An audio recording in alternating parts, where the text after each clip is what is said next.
Moan and groan, groan and moan. That's how it was for Mona, always in a snit.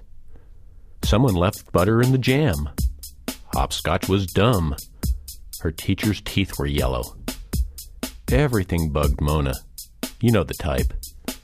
The only thing she liked was dreaming about being grown up and rich, which is what she was doing when she came upon a tent in the woods.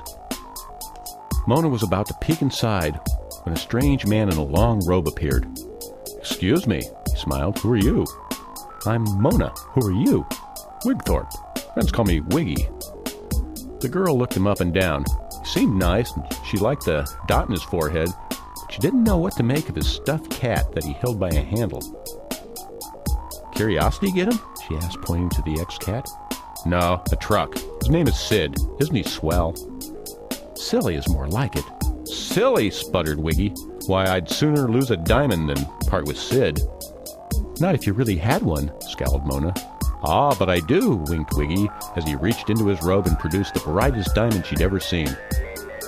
Mona grabbed for it, but at that instant, caw, caw, caw, a huge crow swooped down, snatched the jewel, and flew off. Mona was flabbergasted, and when Wiggy just laughed, she became even more upset. "Aren't you mad?" she demanded. "A tad," he said, "to be sure." "A tad? Why, I'd be in such a stew I'd turn blue." "As I once would have too," Wiggy chuckled. "Before I had Sid, this would have ruined my whole week." Then Wiggy told her a story.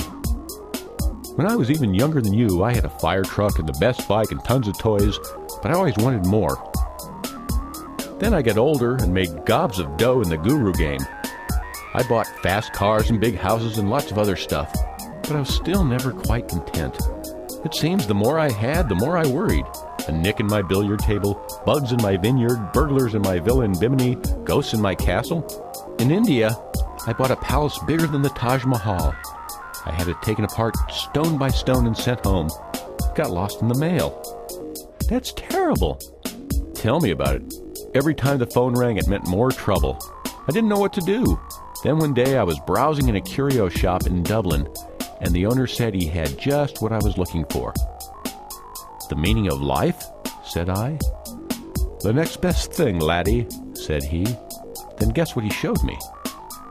A scruffy stuffed cat? "Imagine that," laughed Wiggy. "Right away I saw Sid had his charms." "Charms? Like what?" "Well, I don't have to feed Sid. He won't run away, he won't shed.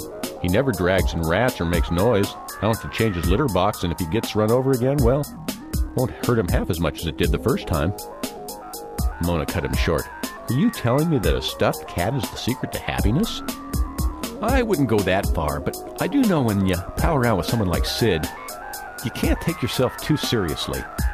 And that, Mona, had been my problem. I just didn't laugh enough. I didn't know how to have fun."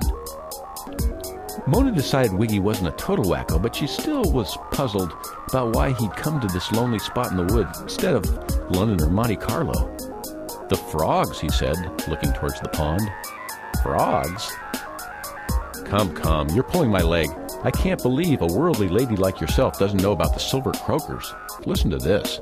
Then Wiggy shouted, "Hit it, boys!"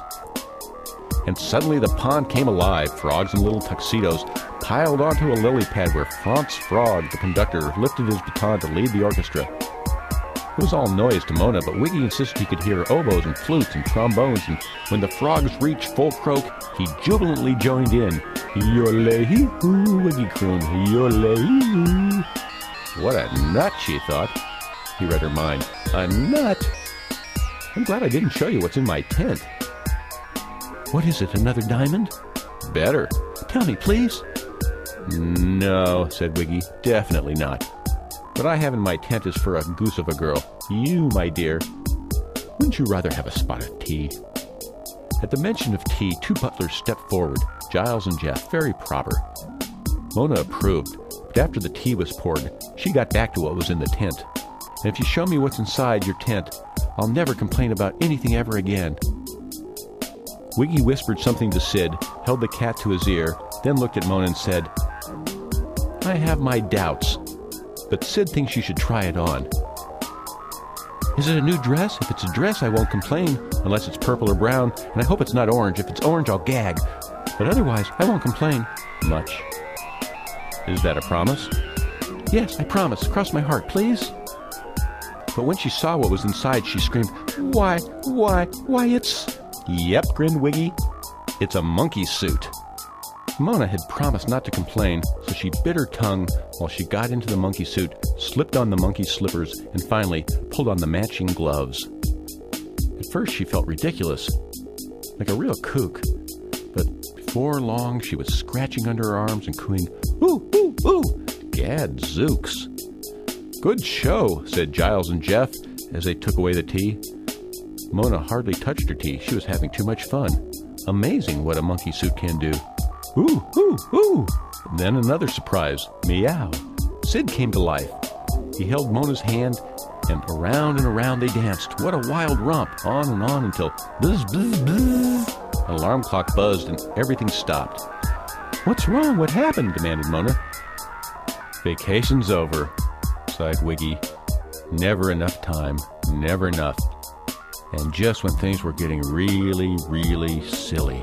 Jeff packed the tent and laid out his suit while Giles pressed a clean white shirt. Wiggy shaved his chin, and when he was done, Sid licked off the whipped cream and stiffened back to his stuffed self, and then poof, the whole gang vanished into thin air. Gone, not a trace.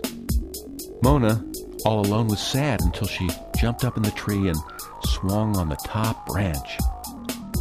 Ooh, ooh, ooh, she cooed. Ooh, ooh.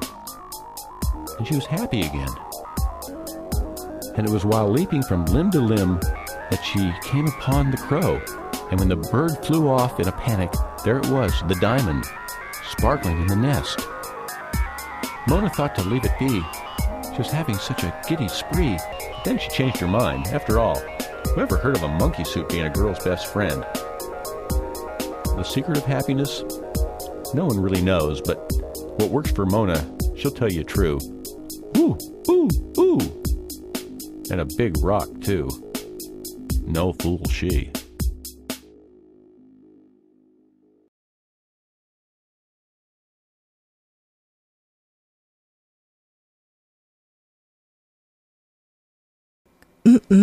Ching ching.